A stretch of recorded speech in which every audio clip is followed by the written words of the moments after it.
After the New York Post runs a bombshell story about Hunter Biden brokering a meeting between a Ukrainian oligarch and Joe Biden, Facebook and Twitter crack down on the story. We examine our intrepid journalists who continuously cheer censorship, and Amy Coney Barrett moves one step closer to confirmation. I'm Ben Shapiro. This is The Ben Shapiro Show.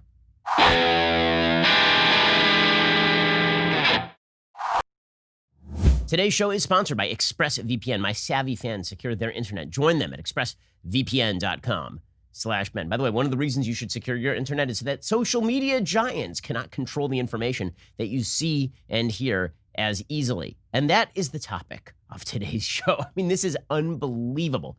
Unbelievable. So, yesterday, late morning, early afternoon, the New York Post breaks a story about Hunter Biden and Joe Biden. And essentially the story is this. Hunter Biden, who is, in fact, a crackhead. I mean, he is he is a drug addict.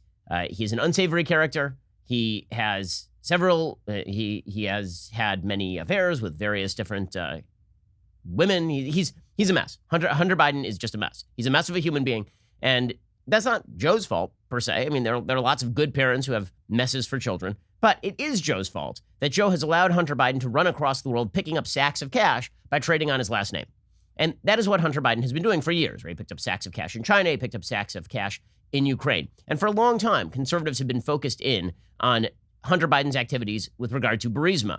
Now, the original narrative with regard to Burisma is a natural gas and oil company in Ukraine. Hunter Biden was sitting on the board of that company and picking up checks for $50,000 a month, despite the fact that he didn't know anything about natural gas or oil, despite the fact that he himself was a personal mess. The only reason he was on that board is because he was related to Joe Biden. Joe Biden was then the vice president of the United States and largely in charge of Ukrainian policy. Well, Joe Biden then bragged on tape about getting one of the chief prosecutors over in Ukraine fired. He's threatened to withhold $1 billion in foreign aid to Ukraine until they fired this guy. Joe Biden always claimed that it had nothing to do with Hunter. And this prosecutor claimed that he was about to investigate Burisma. That was the company Hunter was working for. The chain has never quite been made. So there's a lot of controversy over whether Victor Shokin, who was that prosecutor, was actually going to prosecute Burisma. There was indeed a lot of focus on Victor Shokin as a possible corrupt figure inside Ukraine. A lot of people in Europe wanted to see Victor Shokin go as the chief prosecutor in Ukraine. Biden has always claimed that his firing of Victor Shokin was on the up and up. Shokin has always claimed that it was corrupt. That controversy has been out there for quite a while. What is unchallenged is that Joe Biden's family members, ranging from his brother to his son, use his name in order to make money for themselves. And that does have an element of corruption to it. Now, the best that you can say about it is that Joe Biden turned a blind eye to it, right? And this is sort of what Joe has argued. Joe Biden has said, well, I didn't know about it. Nobody ever did anything. Nobody ever did anything, man. Nobody. Come on, man. Come on. I never knew. No, come on. Okay, so here is the bombshell. Yesterday, the New York Post reports that Hunter Biden actually brokered a meeting between a Ukrainian oligarch who was a Burisma chief member and Joe Biden directly. That's what one of these emails tended to suggest. So here's the story from the New York Post. Hunter Biden introduced his father, then Vice President Joe Biden, to a top executive at a Ukrainian energy firm less than a year before the elder Biden pressured government officials in Ukraine into firing a prosecutor who was investigating the company, according to emails obtained by the Post. The never-before-revealed meeting is mentioned in a message of appreciation that Vadim Pozharsky, an advisor to the board of Burisma, allegedly sent Hunter Biden on April 17, 2015, about a year after Hunter joined the Burisma board at a reported salary of up to $50,000 a month.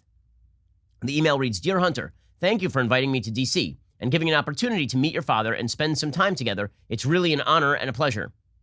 An earlier email from May 2014 also shows Pozharsky, reportedly Burisma's number 3 exec, asking Hunter for advice on how you could use your influence on the company's behalf.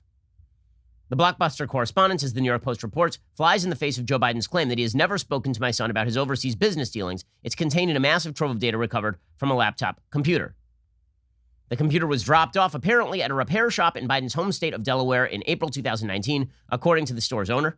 Other material extracted from the computer includes a raunchy 12-minute video that appears to show Hunter, who's admitted struggling with addiction problems, smoking crack, while engaged in a sex act with an unidentified woman, as well as numerous other sexually explicit images. The customer who brought in the water-damaged MacBook Pro for repair never paid for the service or retrieved it, or a hard drive on which its contents were stored, according to the shop owner, who said he tried repeatedly to contact the client. The shop owner couldn't positively identify the customer as Hunter Biden, but said that the laptop bore a sticker from the Beau Biden Foundation, named after Hunter's late brother and former Delaware Attorney General. Photos of a Delaware federal subpoena given to the Post show that both the computer and hard drive were seized by the FBI in December after the shop's owner says he alerted the feds to their existence. Before turning over the gear, according to the shop owner, he made a copy of the hard drive and later gave it to former Mayor Rudy Giuliani's lawyer, Robert Costello.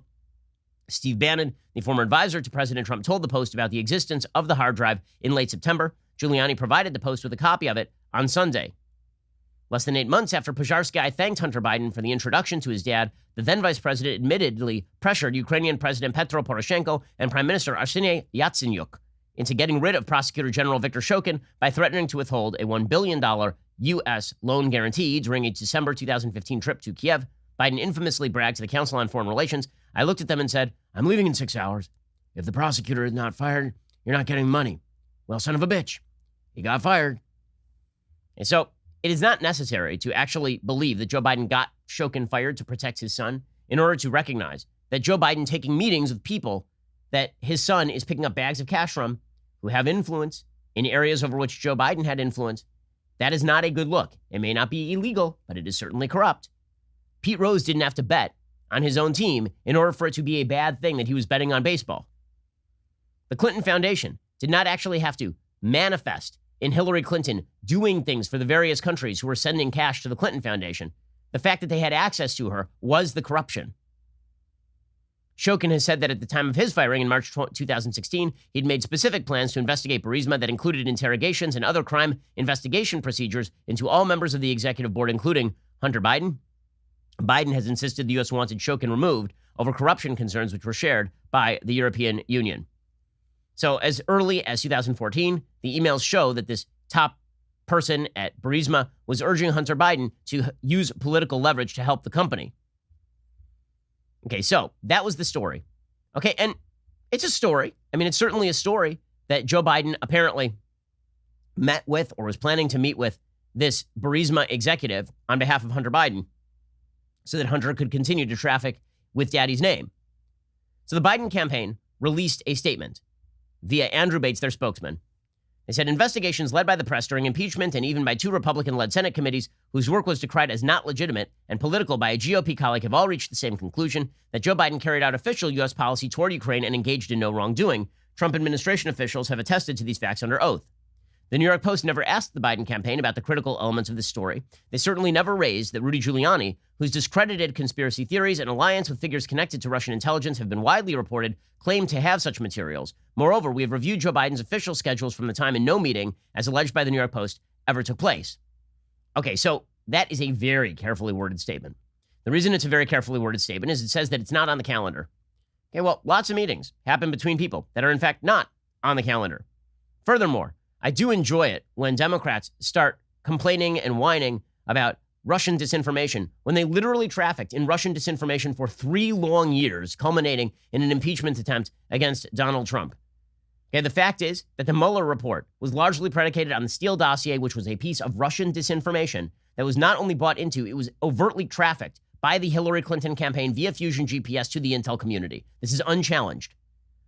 Okay, so don't lecture us about Russian disinformation when the fact is that Democrats were perfectly willing to accept Russian disinformation and then jabber on about how Trump was on tape asking people to pee on him and such. Like that just doesn't work. So it's a very carefully worded denial from Joe Biden. And then as it turns out, the denial doesn't actually mean anything because a little bit later in the day, Politico reported, quote, Biden's campaign would not rule out the possibility that the former VP had some kind of informal interaction with Pozharsky, which wouldn't appear on Biden's official schedule. They said any encounter would have been cursory. Pozharsky did not respond to a request for comment. So now they're admitting, oh, yeah, by the way, the meeting could have happened. At no point anywhere in here, at no point is there a denial that the emails are real, that the emails are legit, that they were written by Hunter Biden or by Pozharsky. At no point does the Biden campaign actually deny a material fact of the report, other than continuing to deny that Biden got this prosecutor, Viktor Shokin, fired in order to protect Hunter and Burisma. That is the only part of the story that they have denied. They have not denied any of the surrounding circumstances. They have not denied that a meeting took place. They have not denied that the emails about the meeting are real. So the story is real. Okay, the story is correct. And Senate Republicans immediately announced that they would launch an investigation into all of this. We'll get into that in 1 second. It turns out that the big story here is not, in fact, this Hunter Biden story. The big story is how our social media bettors have decided there's information you should not see and you should not hear. And they are doing it on a purely political basis. There is no question about this. And I've been a big defender of freedom of the internet. I've been a big defender against using legislation to crack down on social media companies. It makes it very difficult for conservatives to defend a laissez-faire view of Facebook and Twitter and various other social media companies when they act as overt organs of the Democratic Party and involve themselves in censorship of mainstream media outlets like the New York Post because they don't like the story. It makes it almost impossible. I don't think legislation is the proper answer to this question. I don't think the government overseeing Facebook and Twitter and controlling what they can do is the answer. But I sure as hell don't trust the people who are in charge over there if this is the kind of activity in which they're going to engage. This is egregious. Okay, that's the actual story here. So the Hunter Biden story, that's bad. But it's just the predicate to the actual story here, which is the attempt to stop you, the American people, from being able to access information that you want. And an overt attempt to stop you from seeing bad information about Joe Biden in the 3 weeks running up to the election. That's madness. That's madness. These social media companies who purport to be platforms rather than publishers are now in the business of censoring content they do not like, not on the basis of any neutral application of rules, but on the basis of absolutely non-neutral application of rules. We'll get to this in 1 second. First, let's talk about the fact that you're spending way too much on cable. Cable costs a fortune. Why not get all the channels that you want without cable? This is why you need Fubo TV. It's how you should be watching TV. In fact, I haven't been paying for cable TV for a long time, and Fubo makes it possible for me to see the channels I want. Fubo TV will bring you over 100 channels, cloud DVR, no hidden fees. You can stream your shows on your TV or any other smart device. They've got the major broadcast and cable networks, so you can find all your favorite shows, including live sports, news, and primetime TV. With Fubo TV, you get all your favorites like This Is Us and The Bachelor. You get the Premier League and the NBA. Next season, they'll get rid of the politics, all the news channels, and so much more.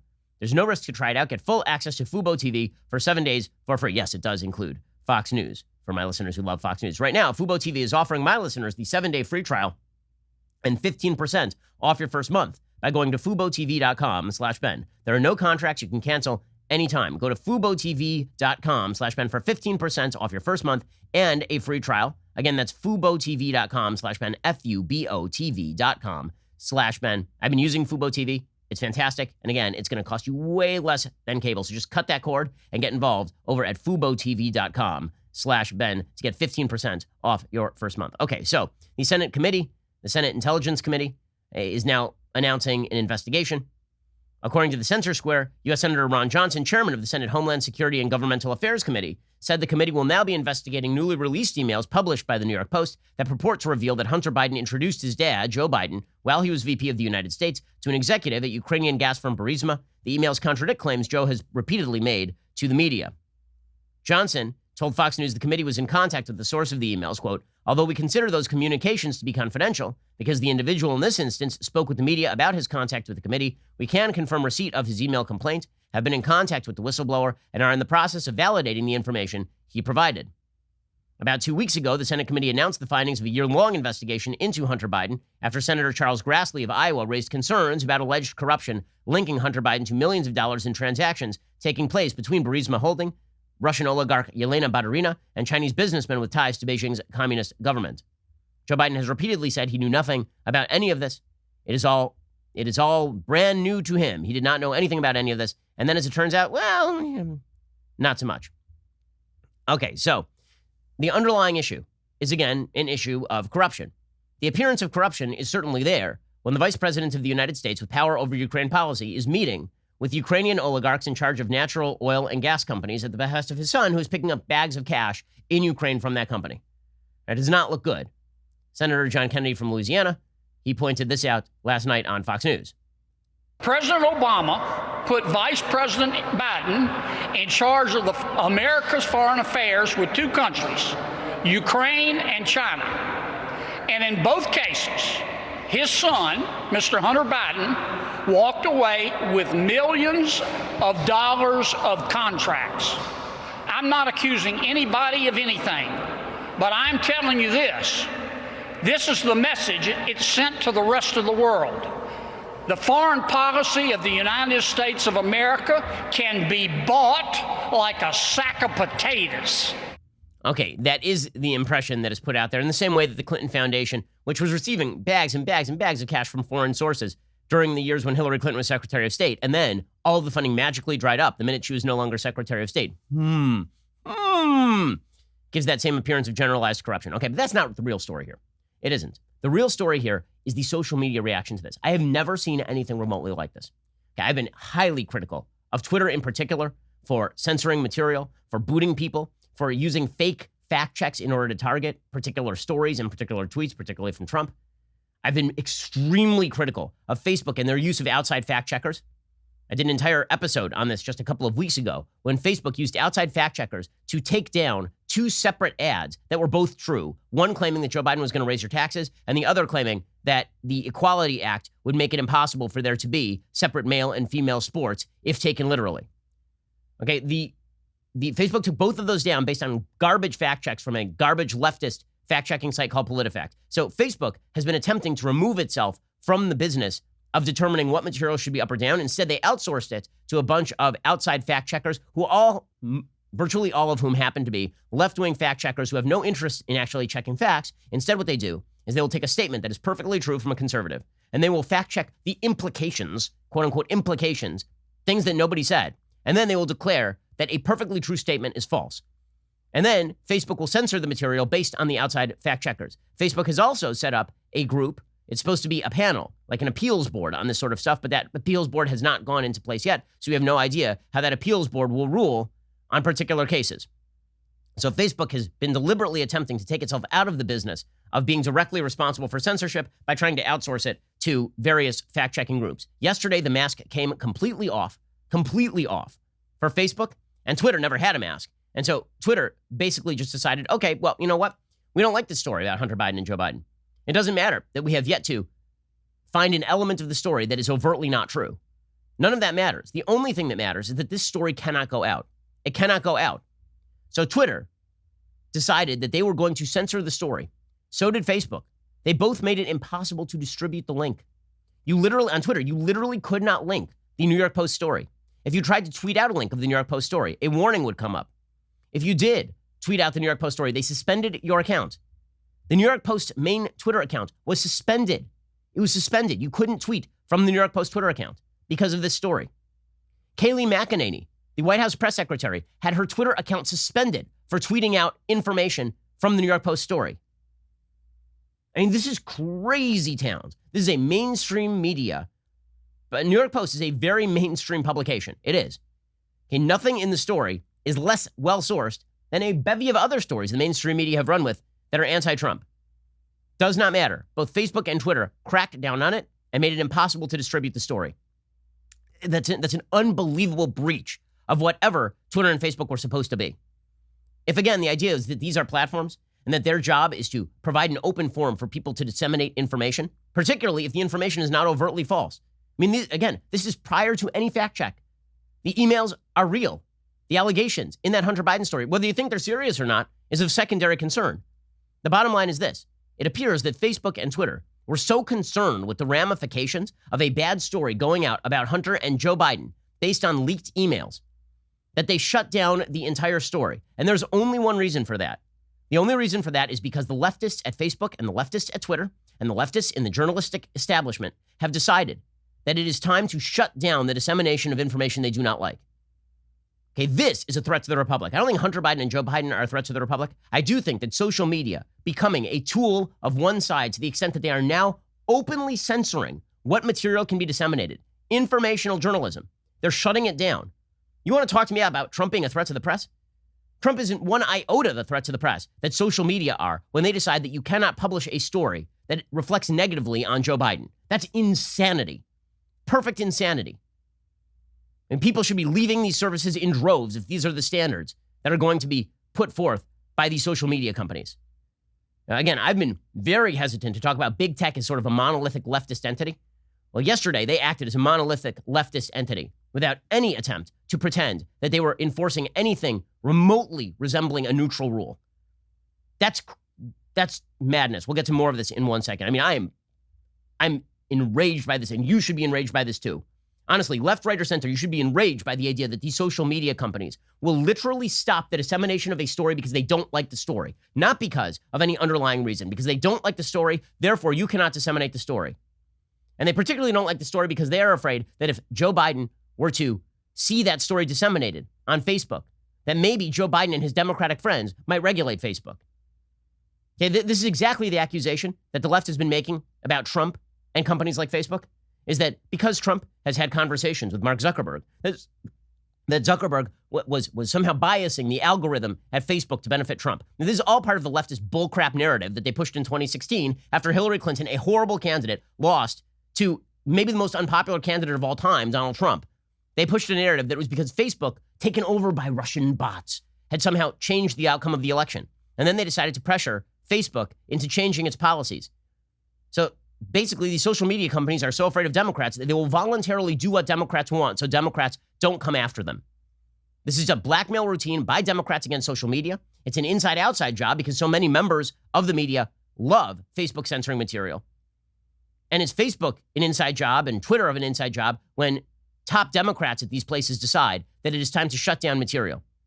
There's a baseline agreement between Democrats, the social media bros, and the journalists, all of whom are lying to you about their true agenda. None of them apparently care about freedom of the press, particularly the journalists. It's astonishing. It's astonishing how little journalists care about freedom of the press. I mean, they really don't care about it. They hate it, in fact. They would love to see, many of them, free speech cracked down upon by social media in the name of their actual principles, which are of the left. I'll bring you the details on this in just one second because it's horrifying. First, let us talk about the fact that you are spending too much money on your cell phone bill. You really are. If your cellular plan is with Verizon, AT&T, T-Mobile, you are paying way too much for the exact same coverage you would be getting right now with Pure Talk. Look at your cell phone bill where it shows data usage. The average person who switches to Pure Talk is using less than 4 gigs of data a month, but the big carriers are charging you for unlimited data, which is like paying for an entire row on an airplane, but only needing one seat. Well, that's how Pure Talk saves the average person over $400 a year on their wireless service. They give you unlimited talk, text, and 2 gigs of data, all for just $20 a month. What happens if you go over on data usage? Well, they still don't charge you for it. Folks, switching to Pure Talk, it's the easiest decision you will make today. Grab your mobile phone, dial pound 250, say Ben Shapiro. When you do, you'll save 50% off your first month. Dial pound 250, say keyword Ben Shapiro. Pure Talk. It's simply smarter wireless. Go check them out right now. Dial pound 250, say keyword Ben Shapiro, pound 250, say keyword Ben Shapiro. There is no reason at all for you to be spending too much on your cell phone bill unless you're addicted to spending too much money or something. Go check out Pure Talk USA today. Dial pound 250, say Ben Shapiro, save 50% off your first month. Okay, so here is what happened in detail. So Twitter put out a notice. Okay, they said that in line with our hacked materials policy, as well as our approach to blocking URLs, we are taking action to block any links of or images to the material in question on Twitter. This is what a Twitter spokesperson told National Review. Twitter's hacked materials policy states it does not permit the use of our services to directly distribute content obtained through hacking that contains private information, may put people in physical harm or danger, or contains trade secrets. Though the platform does currently allow leaked and hacked material from other sources, including WikiLeaks, to be shared.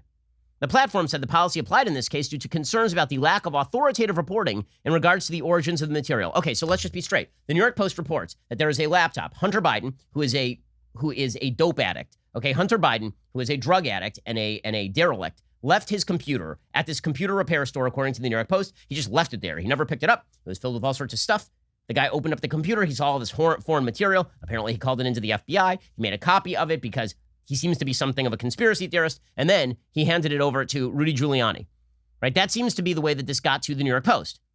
But according to Twitter, they suspect that this is actually Russian disinformation, that it was hacked material by the Russians handed over. So a couple of things. One, since when has Russian disinformation been banned? Seriously, from Twitter. Russian disinformation is not banned from Twitter. The entire Russian collusion scandal was essentially Russia. The Christopher Steele dossier was all Russian disinformation. Did Twitter take down a single story on it? Hey, how about the idea that Twitter takes down hacked material? Really, how much hacked material did they take down from like Edward Snowden or WikiLeaks? The answer is none. They didn't take down any of that stuff.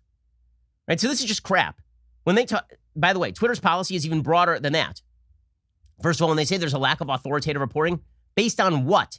Based on what lack of authoritative reporting? Again, the thing had not been fact-checked yet. It's not as though there was a fact check of the story and people said, okay, well, this story is falling apart. And so Twitter took it down. Instead, preemptively, Twitter took it down and banned you from disseminating the article. So let's just be straight about this. A month and a half ago, there was a story from The Atlantic claiming that Donald Trump routinely went around to military cemeteries and said bad things about dead soldiers. It turns out that every element of that story fell apart. There were people on the record denying the story. Every source in that story was unnamed.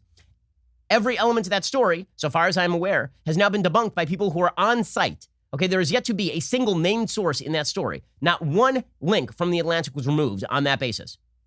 You know how many stories we've seen like that? How many links went out there about how the Russians were paying Taliban fighters to kill American soldiers and Trump was ignoring it? And then it turned out that that story kind of fell apart. Did any of those links come down? No, not one of those links came down. Okay, so there's no neutral standard here. This is just a bunch of crap. It's just a bunch of crap. Twitter originally suggested, not kidding, that their rationale here was hacking. There is no evidence that the thing was hacked in the first place. Again, the story in the New York Post suggests it was not about hacking. The story in the New York Post suggests that it was a laptop that was physically turned over to Rudy Giuliani and to the FBI. Okay, so then later in the day, Twitter tried to release a second explanation. Here was their second explanation. We want to provide much needed clarity around the actions we've taken with respect to 2 New York Post articles that were first tweeted this morning. The images contained in the articles include personal and private information, like email addresses and phone numbers, which violate our rules. Okay, no, this is not correct. Okay, people disseminated those images all day yesterday on Twitter. Their accounts were not taken down. The link was blocked. And here's where it gets good. As noted this morning, we also currently view materials included in the articles as violation of our hacked materials policies. Commentary on or discussion about hacked materials, such as articles that cover them but do not include or link to the materials themselves, aren't a violation of this policy. Our policy only covers links to or images of hacked materials themselves. Again, there is no evidence at this point that this is hacked material. Hunter Biden is an idiot, so he left a laptop at a computer repair store. Beyond that, hacked material. Okay, so then it gets even worse. Okay, you ready? Here's where it gets wild. Twitter says, the policy established in 2018 prohibits the use of our service to distribute content obtained without authorization. We don't want to incentivize hacking by allowing Twitter to be used as distribution for possibly illegally obtained materials. Okay, here's where we are off the rails now. Okay, hacking is a very specific charge, which is that somebody illegally violated they violated the law, they hacked into your computer, they took materials. Twitter doesn't want that distributed. Forget about the fact they've not evenly applied this policy, obviously. They literally say that their policy prohibits the use of our service to distribute content obtained without authorization. Let's see. Can we think of a story in which content was obtained and distributed without authorization? Can we think of Twitter in the past having distributed those sorts of stories and played them up? What if I told you that like a week and a half ago, Twitter went buck naked crazy on the Trump tax returns? How do you think those came out? Do you think Trump just decided to release those? Do you think an authorized person decided to release those? How exactly did those materials come out? I mean, I'm told by Twitter that they prohibit the use of their service to distribute content obtained without authorization. Who authorized the release of those materials? Anybody? Anybody? Bueller? Okay, I can name a half dozen stories off the top of my head in which Twitter allowed distribution, and not only allowed the distribution, pushed the distribution, right? Propped it up on their Twitter trends. I'm old enough to remember when there was this tape of Mitt Romney talking about 47% of Americans who wouldn't vote for him. That was tape that was not authorized.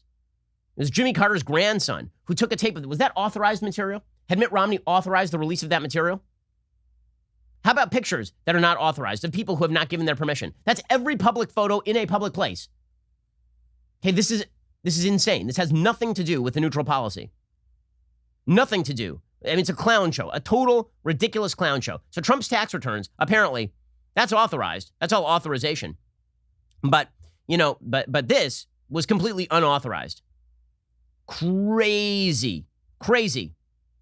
Okay, so how does Jack Dorsey, dumbass head of Twitter, guy who donated $10 million to Ibram Kendi so that he could feel not racist while getting bit by mosquitoes in Malaysia or something? How does Jack Dorsey respond to this? Quote, our communication around our actions on the New York Post article was not great. And blocking URL sharing via tweet or DM with zero context as to why we're blocking is unacceptable. The problem is not your communication strategy. The problem is that you blocked the material without any actual rationale as to why you would block this material as opposed to any other leaked material. Virtually every major story is an unauthorized leak of information. Every bombshell story is an unauthorized leak. How many authorized leaks have there been from the federal government in the recent past? Every story involving Andrew McCabe leaking to the Wall Street Journal, which, as it turns out, got his pension canceled, I believe. Those stories were not taken down by Twitter. Every unauthorized leak from the Mueller probe, were any of those taken down by Twitter? Of course not. There's only one story that has been overtly banned by Twitter, and that is a story involving Hunter and Joe Biden. I wonder why it could be that. Well, why is it that Trump's tax returns perfectly, they were authorized. Now I'm to believe that they were authorized. Okay, Twitter is a leftist garbage heap. You should go check out Parler today. Parler is a good alternative to Twitter. It is not going to ban people or informational dissemination based on pure political content. Okay, go check out Parler today. It's run by a bunch of my friends and colleagues. Worth establishing an account. Okay, it wasn't just Twitter. It was also Facebook. And Facebook's standard is even more insane, even crazier. Okay, we'll get to that in just 1 second. First, let us talk about the fact that you don't have time to go down to the post office right now. You don't want to be waiting in line at the post office. The post office offers a lot of great services, but if you can make a routine task easier in business, you ought to do it. It'll save you time and it'll save you money. Well, Stamps.com can make that happen for you. With Stamps.com, you can print postage on demand. You can avoid going to the post office. You'll save money with discounted rates you can't even get at the post office. Stamps.com also offers UPS services with discounts up to 62%, no residential surcharges. Here at Daily Wire, we've used Stamps.com since 2017. No more wasting our time. Stamps.com brings all the mailing and shipping services you need directly to your computer in the comfort of your home or office. Whether you're a small business sending invoices or an online seller shipping out products, or you're just working from home and you need to mail stuff, Stamps.com can handle it all with ease. Simply use your computer to print official U.S. postage 24/7 for any letter, any package, any class of mail, anywhere you want to send it. Once your mail is ready, just leave it for your mail carrier, schedule a pickup, or drop it off in the mailbox. It is indeed that simple. And again, you get those great discounts. You get 5 cents off every stamp, up to 62% off USPS and UPS shipping rates. Right now, my listeners get a special offer. It includes a 4-week trial plus free postage and digital scale. No long-term commitment. Just go to Stamps.com, click on the microphone at the top of the homepage, type in Shapiro. That is Stamps.com. Enter code Shapiro. Okay, so it's not just Twitter. Facebook also did this. Facebook censored this and downgraded it before a fact check. Before a fact check. They didn't wait for their vaunted outside fact checkers to fact check the story. They preemptively prevented you from disseminating the story. Okay, Andy Stone, who is a former Democratic operative, he now works in a high level over at Facebook. He tweeted this out yesterday, very early yesterday morning. Quote, "While I will intentionally not link to the New York Post, I want to be clear that this story is eligible to be fact-checked by Facebook's third-party fact-checking partners. In the meantime, we are reducing its distribution on our platform." That's insane. That's crazy. He says, "This is part of our standard process to reduce the spread of misinformation. We temporarily reduce distribution pending fact-checker review." Okay, so go back to that first tweet for a second, because you got to break this down. So their new standard is, if Andy Stone doesn't like it at Facebook, they will preemptively ban the distribution of the information, waiting for a fact-checker to do their dirty work and call the thing false. That's nuts. It has not been fact-checked yet. The story came out that morning. He literally says that the story is eligible to be fact-checked. Every story is eligible to be fact-checked on Facebook. Every one of the Daily Wire stories is fact-checked basically by PolitiFact, and half of them are lied about overtly by PolitiFact. Again, it is a sin for Facebook to outsource its fact-checking to overtly political sites like PolitiFact. They purport to be non-leftist. They are leftist in the extreme. But that's not even what this is. This isn't that they outsourced a fact-check of a true statement to a leftist source who declared it false. This is, we didn't even bother to wait for the fact-checkers. We are banning the story before it is fact-checked. Why? Because Andy Stone and the Democrats are suspicious of a story that makes Joe Biden look bad. He refers to the Facebook policy there, right? He says, well, this is in line with our normal Facebook policy, which is that we will reduce distribution of a story pending a fact check. Here's the actual Facebook policy. Quote, "We're working to take faster action to prevent misinformation from going viral, especially given that quality reporting and fact-checking takes time. In many countries, including in the U.S., if we have signals that a piece of content is false, we temporarily reduce its distribution pending review by a third-party fact-checker." What were the signals that this piece of content is false? Any? Well, what? Really, what? I have yet to hear a single aspect of the core story debunked. The Washington Post hilariously tried to debunk something that actually is not the core element of the story, right? They say, well, there's no evidence that Joe Biden actually got Victor Shokin fired in order to protect Hunter. That is not the core element of the story. The core element of the story is the emails and the meeting. None of that was debunked. Not a word of it. So what was Facebook's preliminary information signaling that the piece of content was false? What, that Biden denied it? Because Trump has denied 1,000 stories that Facebook has not preliminarily taken down. This happens all the time. Every single day, there is a story in which the New York Times reports something that the Trump administration says is false. Has Facebook ever once preemptively removed the link or downgraded the distribution? Of course not. Of course not. It's perfectly obvious what happened here. Democrats decided they didn't like the story. Democrats in social media decided that they didn't like the story. And journalists cheered. This is the part that's maybe the most sickening of all, is that our journalistic establishment is very much in favor of censorship. They love it. They love it. They think that Trump is a threat to the republic. They think Trump is a threat to the press. The press is a threat to the press. Our journalistic betters are a threat to the press. It's jackasses and morons like Kara Swisher at the New York Times, or Kevin Roose at the New York Times, or Charlie Warzel at the New York Times, who spend each and every day trying to not so subtly urge social media to crack down on dissemination of any information that they personally do not like. There is a reason that Ben Rhodes, a man who overtly acknowledges that he created a journalistic echo chamber to promote falsehoods about his Iran deal. He tweeted out, "The Republican freakout over not being able to spread disinformation unchecked demonstrates why you should not be able to spread disinformation unchecked. They know they have no political viability without the capacity to spread lies." I have a question. What says that this is disinformation? What? There's no information here. What Ben Rhodes means is information I don't like is disinformation, and it should not spread unchecked, and therefore, I want all of this shut down. And it was not just Ben Rhodes. It was a bunch of journalists. It was Charlie Warzel at the New York Times yesterday. Well, just because there's a freedom of the press to print doesn't mean that there should be freedom of distribution, doesn't mean we should let the social media do all this stuff. There are a couple of underlying factors here. One, members of the press are generally of the left. They do not want people who are of the right to have the ability to distribute their material. There have been 1,000 stories about how my outlet, the Daily Wire, is successful on social media, on Twitter, on Facebook. And the implication is, of course, that we are doing something deeply corrupt with Facebook. We're currently being downgraded by Facebook on a bullcrap fact check, okay? So that's not true. Beyond that, the basic notion, which is that the right wing is being specifically pulled out and chosen by Facebook, that is a lie. They know it is a lie. They continue to promote the lie anyway. The media keeps saying over and over and over that engagement on the right is really high. And it's true. Engagement on the right is really high. So, for example, in August, Newswhip announced that the Daily Wire, my outlet, had for the second month in a row taken the top spot for total engagements, amassing 104.9 million engagements over the course of the month. Two other explicitly conservative sites, The Blaze and Breitbart, made it into the top 10. So this was supposed to be big news. Okay, but here's the thing. If you add up all of the engagements of the three conservative sites, you find that they collectively racked up 187.8 million engagements over the course of the month. That is just under a third of the 587.8 million total engagements among the top 10.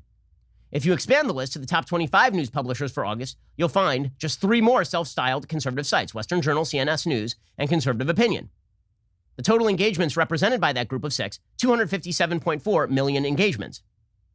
That gives explicitly conservative sites just 27% of total engagements in the top 25. If you include Fox News, Daily Mail, and the New York Post, you'll find right-leaning sites account for less than half of engagements produced by Facebook's top 25 sites.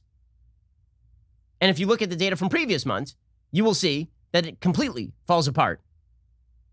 That in previous months, our reach has not been quite as great as that. And it's not just which sites get the most engagement, it's which sites have the most reach. In other words, which sites' posts are seen by the most users. There, too, left-leaning and mainstream media outlets outperform conservative sites, a point highlighted by Facebook's head of newsfeed, John Hageman, in July. In response to the New York Times tech columnist Kevin Roose's steady stream of Facebook-themed tweets trying to suggest that conservatives should be shut down on social media, Hageman suggested that Roose and others are missing the proper metric. According to Hageman, a more accurate metric for understanding what news people see on Facebook is reach, or the number of people who saw a link in their newsfeed. Hageman shared a list of links that had the widest reach on Facebook, compared with the post with the highest engagement on the same day. On July 5th, for example, the post with the highest engagement came from Franklin Graham, me, Breitbart, For America, and CNN. By contrast, the links with the widest reach that day came from the LA Times, MSNBC, Ranker, BuzzFeed, and ABC News. So, they're just lying about the idea that conservatives have this outsized advantage on Facebook. It is just not true. But this is all part of the generalized journalistic rage that the right wing even exists. there's an attempt by mainstream media and left-wing outlets to shut down dissemination on the right. This does not exist on the right. It does not exist on the right. There is no one on the right who believes that social media should shut down NBC, the New York Times, ABC News, Huffington Post, BuzzFeed, or any other leftist outlet. There's no one on the right who said that the New York Times should not have the right to post that Trump tax return stuff on Facebook. We may have objected to the story. We may have asked whether it was criminally obtained. But nobody suggested that Facebook should take it down. Only the left and our journalistic betters are saying this. Our journalists do not care about the First Amendment. They object to the First Amendment. The First Amendment allows people to disseminate information they don't like. And so what they are attempting to do is use non-governmental mechanisms in order to reduce distribution for material they don't like. That is what you're seeing in action right now. Social media being used as an informal mechanism of creating a bottleneck in the informational dissemination system. One of the beauties of the internet is that it broke the mainstream media domination. That was one of the beauties of the internet. And now the mainstream media are pissed. And what they would like to do is reduce distribution for everybody else via the social media networks where everybody gathers, and make it so that you are back to only having access to stories that the left wing approves of and only outlets that the mainstream media like. They're trying to reestablish a monopoly via Facebook, via Twitter, via the social media sites. The predictable effect of this should that people should be rushing away from those sites en masse to sites that are actually going to allow you to see the things that you want to see. As I say, this is purely political. It is obviously political. As Sohrab Ahmari, the editor of the New York Post op-ed page, writes, this is what totalitarianism looks like in our century, not men in darkened cells driving screws under fingernails, but Silicon Valley dweebs removing from vast swaths of the internet a damaging expose on their preferred presidential candidate. He says, the standards that they're using, they've never been applied to any of these other stories. Remember when 4 CNN reporters claimed in June 2017, James Comey was about to dispute in congressional testimony Trump's claim the FBI director had reassured the president he wasn't under investigation? Comey didn't do it. Did Twitter and Facebook censor the story? Nope. Remember when The Guardian concocted a story about Trump campaign chief Paul Manafort and Julian Assange meeting at Ecuador's embassy in London? The meeting didn't happen. Did Facebook or Twitter block the story? Nope, you can still post it. Remember when The Atlantic published a several thousand-word story suggesting that Jeff Sessions had lied when he said he didn't meet the Russian ambassador as a Team Trump surrogate, but as a routine matter? The Mueller report debunked The Atlantic decisively. Is that Atlantic story blocked as misinformation? Nope. Okay, it's perfectly obvious what happened here. And the disgusting and stomach-churning part of this is that it is not only approved by Democrats, which you would expect, but by the social media companies themselves and the Democrats within, and it is approved by the journalistic institutions who supposedly stand squarely in favor of free speech and the First Amendment. Nonsense. They do not. They simply do not. We'll get to more of this in just 1 second, because this is the scandal of the campaign. Whatever else was happening in the campaign, the thing that's going to affect you beyond the campaign is this. Okay? Because we all engage with these social media sites. We're going to get to more of this in just 1 second. First, let us talk about the fact that, with all of these scary things happening this year, Policy Genius would like to mark Halloween by making something less scary, life insurance. Shopping for life insurance can seem like a daunting task. Policy Genius makes it easy. They combine a cutting-edge insurance marketplace with help from licensed experts to save you time and save you money. Right now, you could save 50% or more by using Policy Genius to compare life insurance. When you're shopping for a policy that could last for more than a decade, those savings really start to add up. Here's how it works. First, head on over to PolicyGenius.com. In minutes, you can work out how much coverage you need, and you can compare quotes from top insurers to find your best price. Policy Genius will compare policies starting at as little as $1 a day. You might even be eligible to skip that in-person medical exam.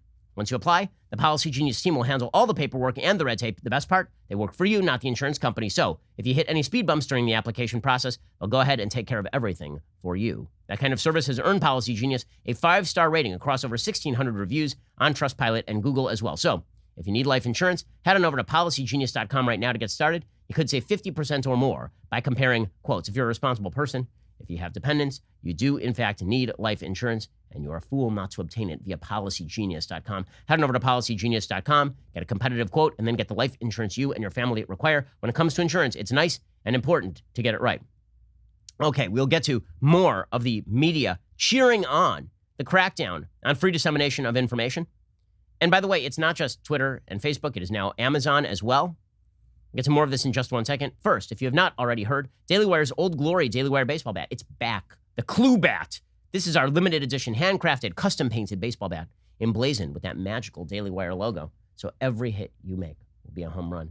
Since we relaunched on Monday, they're almost all sold out. Today is the last day they'll be available. You can still get yours if you hurry. Text the keyword baseball to 83400. Purchase your bat today. If you haven't already, head on over to dailywire.com/subscribe to become a member today. Members get our articles ad-free, access to all of our live broadcasts and show library, the full 3 hours of The Ben Shapiro Show, exclusive Readers Pass content available only to Daily Wire members.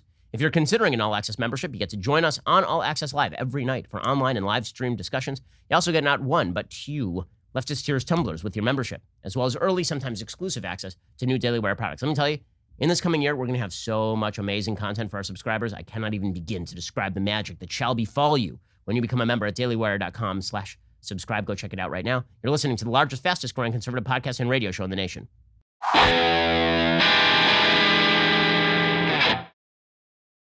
There's a reason Republicans are fighting mad. Senator Josh Hawley of Missouri, who's been calling for regulation of Facebook and Twitter and social media in general, he is now demanding answers as to why Facebook and Twitter limited the ability to read that New York Post piece. And he has now asked the Federal Election Commission to express his concern regarding what he described as unprecedented suppression from big tech. He said the Post reporting has understandably attracted substantial public discussions. Countless Americans have sought to discuss and debate that article, but 2 social media platforms have engaged in unprecedented suppression of public discussion of that article. The conduct does not merely censor the core political speech of ordinary Americans, though it definitely does that. Twitter and Facebook's conduct also appears to constitute a clear violation of federal campaign finance law. Federal law prohibits any corporation from making a contribution to a federal candidate for office. He's saying this is basically an in-kind contribution by the media. I mean, by that standard, frankly, that is the Democratic/mainstream media every single day. Donald Trump commented on this in a rally in Iowa last night, going hard after the social media companies, as well he should. Here he was yesterday. False and libelous stories every day. False and libelous stories. And they knew they were false, too. They knew they were false. They were never taken down by Twitter or Facebook or the mainstream media. Never once. Yet with Biden today, they take negative posts down almost before they even go up. They're trying to protect him. They're trying to protect Biden. He is not wrong about this, and he is right to call it out, and he should continue to call all of this out. By the way, there's a follow-up story today from the New York Post on those Hunter Biden emails. It turns out that Hunter Biden was also picking up bags of cash over in China, which is exciting stuff. Apparently, he had been offered something like $10 million annually to Hunter Biden. How? By a vanished chairman of a company called CEFC, Yi Jianming. Biden was supposed to be paid $10 million a year for, quote, introductions alone. Yeah, don't worry. He wasn't trafficking on daddy's name. Meanwhile, by the way, it's not just Facebook and Twitter cracking down on dissemination of material that they don't like. Amazon has now canceled Shelby Steele. So Shelby Steele, who is an incredible thinker, he's the author of just an incredibly insightful book about race relations in America called White Guilt, among other things. He has a new documentary out. It's called What Killed Michael Brown. Amazon has turned down distribution of the documentary. Why? Because Shelby Steele takes the perspective that, correctly, Michael Brown was not, in fact, murdered in cold blood by a police officer. That, in fact, there are deep and abiding problems with regard to black crime rates, for example. The subject, race relations, is a major fault line in the presidential election. There's a reason why the Steeles scheduled their film for release on October 16th. The movie, however, does not fit the dominant Black Lives Matter narrative, and so Amazon rejected it for its streaming service. You can't even obtain it there. So Amazon will give you basically softcore pornography if you would like to buy it. But if you want to pay a couple of bucks to watch Shelby Steele's movie on Amazon, you cannot. Amazon informed the Steeles their film is, quote, not eligible for publishing because it doesn't meet Prime Video's content quality expectations. The movie's well made. I've seen it. It ain't about that. It's about the fact that Shelby Steele does not abide by the Black Lives Matter narrative that America is systemically racist and that all problems in the black community spring from the evils of the United States. I mean, that's an amazing story. It's amazing. Now, I want to discuss at a little bit of length, again, how the media have reacted to all of these giant crackdowns by these social media companies and by our major corporations. And the answer is that they are fine with it. They love it. I have yet to see a lot of mainstream media reporters or journalists or even opinion columnists saying that it is bad that the social media companies are cracking down on information they do not like. In fact, today, over at New York Times Magazine, there is a piece by Emily Bazelon suggesting that free speech is bad, that the First Amendment needs to stop. This is literally the piece in the New York Times Magazine this weekend. It's all about how free speech is a threat to our democracy. The basic idea here is that because free speech allows for the possibility of misinformation, free speech is bad. According to Emily Bazelon, she says the conspiracy theories, the lies, the distortions, the overwhelming amounts of information, the anger encoded in it, these all serve to create chaos and confusion and make people, even nonpartisans, exhausted, skeptical, cynical about politics. The spewing of falsehoods isn't meant to win any battle of ideas. Its goal is to prevent the actual battle from being fought by causing us to simply give up. The problem isn't just the internet. A working paper from the Berkman-Klein Center for Internet and Society at Harvard released early this month found that effective disinformation campaigns are often an elite-driven, mass media-led process in which social media played only a secondary and supportive role. Trump's election put him in position to operate directly through Fox News and other conservative media outlets like Rush Limbaugh's talk radio show, which have come to function in effect as a party press, the Harvard researchers found. A false story about Democrats plotting a coup spread through a typical feedback loop. Links from Fox News hosts and other right-wing figures aligned with Trump, like Dan Bongino, often dominate the top links in Facebook's news feed for likes, comments, and shares in the United States. Though Fox News is far smaller than Facebook, the social media platform has helped Fox attain the highest weekly reach, offline and online combined, of any single news source in the United States, according to a 2020 report by Reuters Institute. Again, this is all tied into the New York Times' attempt to prevent social media from disseminating information they do not like. Better to force social media to shut off those spigots. Better to cut against the First Amendment directly. Emily Bazelon just goes right for it. So points for honesty to Emily Bazelon in New York Times Magazine. She's not just ripping on social media and saying social media should crack down on free speech. She's saying we should all crack down on free speech. The government should rewrite its own doctrines on free speech, according to Emily Bazelon. Quote, it's an article of faith in the United States that more speech is better and that government should regulate it as little as possible. But increasingly, scholars of constitutional law, as well as social scientists, are beginning to question the way we have come to think about the First Amendment's guarantee of free speech. They think our formulations are simplistic and especially inadequate for our era. Censorship of external critics by the government remains a serious threat under authoritarian regimes, but in the United States and other democracies, there's a different kind of threat, which may be doing more damage to the discourse about politics, news, and science. It encompasses the mass distortion of truth and overwhelming waves of speech from extremists that smear and distract. Do you understand the insane danger that Emily Bazelon is proposing as policy here? She is saying that because you get to speak freely, you might say something Emily Bazelon doesn't like, and therefore that Emily Bazelon categorizes as speech from an extremist that smears and distracts. She's saying there is a bigger threat from you speaking freely than there is from the government controlling speech. That is a patently absurd, disgusting perspective on your rights as an individual American citizen. It's disgusting. It really is. It is top-down fascism. It is a suggestion that you cannot be trusted with your own liberty. Therefore, the government will stop you from speaking freely, or should stop you from speaking freely, or should prevent the dissemination of information that Ben Rhodes and Emily Bazelon and your betters at the New York Times don't like. This concern spans the ideological spectrum. Along with disinformation campaigns, there's a separate problem of troll armies, a flood of commenters, often propelled by bots, that aim to discredit or to destroy the reputation of disfavored speakers and to discourage them from speaking again, says Jack Goldsmith, a conservative law professor at Harvard. This tactic may be directed by those in power. Either way, it's often grimly effective at muting critical voices. And yet, as Tim Wu, a progressive law professor at Columbia, points out in the same book, the use of speech as a tool to suppress speech is, by its nature, something very challenging for the First Amendment to deal with. These scholars argue something that may seem unsettling to Americans, that perhaps our way of thinking about free speech is not the best way. At the very least, we should understand it isn't the only way. Other democracies in Europe and elsewhere have taken a different approach. Despite more regulations on speech, these countries remain democratic. In fact, they've created better conditions for their citizenry to sort what's true from what's not and to make informed decisions about what they want their societies to be. Here in the United States, meanwhile, we are drowning in lies. So presumably she would like the sort of hate speech regulation you see in Scotland, where if you're a religious person, you could be thrown in jail depending on what you have to say about LGBT issues.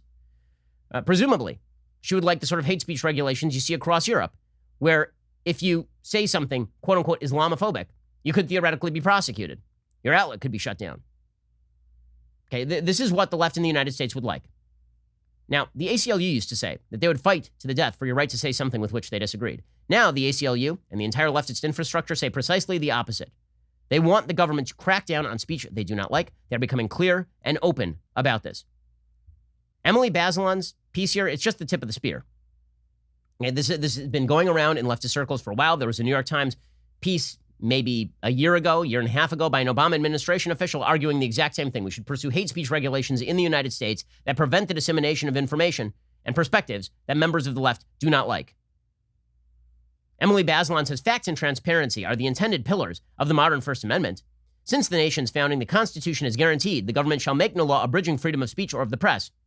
For more than a century, however, these limits on the state's power were worth little.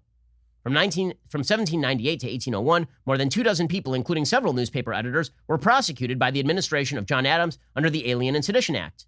Prosecutors were also jailed for criticizing the government during World War I. Okay, this is hilarious. She's now defending some of the darkest periods for free speech in America's history. Most people who study the Constitution think the Alien Sedition Act were bad. Most people who study the Constitution think that Woodrow Wilson cracking down on the dissemination of ideas during World War I was bad. Emily Bazelon says, well, maybe it's good. Maybe it's good. So, again, this is what happens when you believe that you have a sheer majority and through the power of compulsion, you can get people to shut up. This is the attitude of many in media. Do not make the mistake of thinking that just because there are people in media who purport to believe in free speech, that is the dominant ideology inside the media. It is not. And there are many pieces of evidence for this that are happening in real time, not just the Emily Bazelon article. So yesterday, Maggie Haberman tweeted out that New York Post piece. Apparently that was evil. She captioned her post with an excerpt from the Post piece. Both the computer and the hard drive were seized by the FBI in December after the shop's owner says he alerted the feds to their existence. Okay, and everybody on the left went nuts. Journalists went nuts. How could Maggie Haberman tweet out a link from a major American newspaper alleging a thing about Joe Biden? How could that happen? Kimberly Johnson, who is some sort of left-wing author, she writes for Huffington Post, for example. She tweeted out, what is wrong with you? You know they're calling you MAGA Haberman, right? And you deserve it. Shame on you. We saw other outlets complaining about how it was terrible that Maggie Haberman had the temerity to tweet out a link. How dare Maggie Haberman? How dare Maggie Haberman? Hey, Kevin Cruz, who is just another one of these joke commentators. He wrote a really kind of crappy piece for the 1619 Project. So Kevin Cruz, he put out a tweet about Maggie Haberman that said, quote, why are you amplifying this pathetic hit? How dare you tweet out a link? She literally just tweeted out a link. Okay, then later she followed up on it by trying to walk it back. She said, things that are sketchy in the New York Post story on Hunter Biden. Why wasn't this in Ron Johnson report if it's been in possession for a while? When did Giuliani acquire it? Giuliani has been everywhere on this, but this has been kicking around since late last year and unreleased until now. Okay, the David Korn, meanwhile, suggested that this was disinformation. Again, members of the media very angry at Maggie Haberman because, again, in the end, all that matters is that the information disseminated is something that members of the left don't like, so Maggie Haberman is bad. Kevin Cruz, my goodness. Okay, another example of this. NBC staffers are fighting mad because NBC scheduled a Trump town hall tonight. So there was supposed to be a debate tonight. The Commission on Presidential Debate, which apparently is just another organ of the left. There's no other way for me to interpret their cancellation of a debate a week in advance because Trump had COVID. I don't get it. They literally did not consult with a single member of the medical community, apparently. They just decided we can't have an in-person debate. How stupid was this policy? Tonight, Trump is going to be he's been doing open rallies with the advice of his doctors that he is no longer capable of transmitting COVID-19. So Joe Biden is going to do a town hall on ABC. NBC is scheduling a counter town hall with Donald Trump. And NBC staffers are mad. Instead of NBC being like, oh, you know what? It's kind of newsworthy. The president of the United States doing a town hall. And on the other network, they have the candidate for president doing a town hall. So why the hell not? Instead, NBC staffers are angry. They're dismayed. Over a dozen staffers from NBC, MSNBC, and CNBC have now expressed anger over this decision.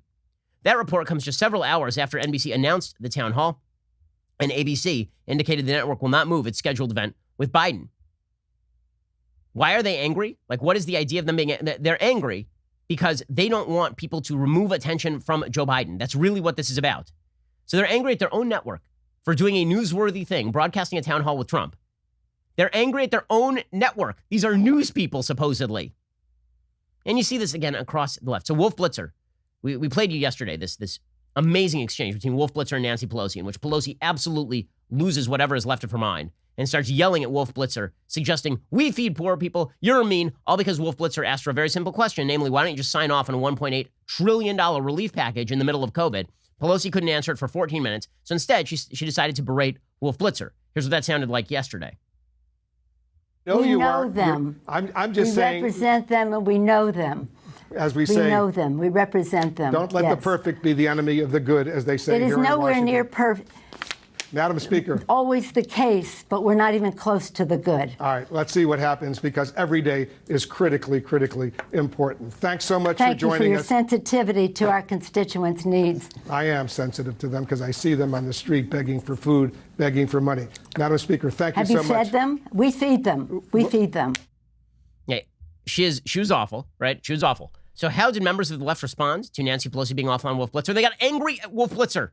Here was Joy Behar yesterday on The View yelling at Wolf Blitzer for having the temerity to ask Nancy Pelosi a simple question. Wolf, I love Wolf. Who doesn't love Wolf? We all love Wolf, but he was out of line. He doesn't know what's going on behind closed doors. He's not in on the deal. You know, see if you're in front of the camera, darling. The Democrats have a real long-term deal going on, and we all know we're going to be in this for another year. We all know that. Where's the money for a year? That's the question. And so Trump, so Sarah, Wolfie, calm down and let Nancy do her job.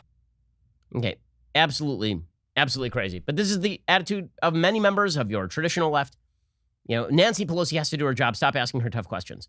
We like Joe Biden. Don't print any stories about Joe Biden. Social media should stop conservatives from being able to disseminate information, or they should be downgraded as bad sites because partisan fact checkers have downgraded them. We are in a war of information, of the ability to even disseminate the information. And that war just got hot. It was cold. It has now gotten extremely, extremely hot. These social media platforms, they better get right with the First Amendment. They better get right with principles of free speech and dissemination of information, or both the government is going to come after them from both sides, and other outlets are going to come after them, and they absolutely should. All righty, we'll be back here later today with 2 additional hours of content. Otherwise, we'll see you here tomorrow. I'm Ben Shapiro. This is The Ben Shapiro Show. The Ben Shapiro Show is produced by Colton Haas. Our technical director is Austin Stevens. Executive producer, Jeremy Boring. Our supervising producers are Mathis Glover and Robert Sterling. Assistant director, Pavel Wydowski. Our associate producer is Nick Sheehan. The show is edited by Adam Sayevitz. Audio mixed by Mike Coromina. Hair and makeup is by Nika Geneva. The Ben Shapiro Show is a Daily Wire production. Copyright Daily Wire 2020. Hey everybody, it's Andrew Klavan, host of The Andrew Klavan Show. You know, some people are depressed because the American Republic is collapsing, the end of days is approaching, and the moon has turned to blood. But on The Andrew Klavan Show, that's where the fun just gets started. So come on over to The Andrew Klavan Show and laugh your way through the apocalypse with me, Andrew Klavan.